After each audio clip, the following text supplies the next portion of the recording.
রাত্রি 12টা 20। ভালো লাগতেছিল না, আসলাম চা খেতে। এসে দেখি দুটি সন্তান নিয়ে একটা ব্রেঞ্চের মধ্যে এক মহিলা খোলা আকাশের নিচে বসে আছে। সন্তান দুটি, একজন কোলে আরেকজন বেঞ্চে ঘুমাচ্ছে। প্রশ্ন করে উঠলাম, জিজ্ঞেস করলাম, দুটি বাচ্চা নিয়ে আপনি এভাবে আছেন কেন? প্রচুর মশা।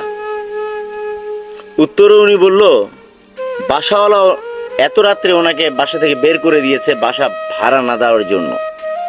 বিষয়টি দেখে অনেক কষ্ট লাগলো। এরপর ওনাকে ডেকে নিলাম, নিয়ে বললাম, চলেন, যে বাসায় আপনি থাকেন সে বাসায় আমাকে নিয়ে যাবেন। উনি রওনা করলো। উনি সামনে হেঁটে যাচ্ছে, আমি পিছনে গাড়িতে। এরপর গিয়ে দেখি যে আসলেই মালিকেরও দোষ নেই, মালিকও অনেক গরিব। একটা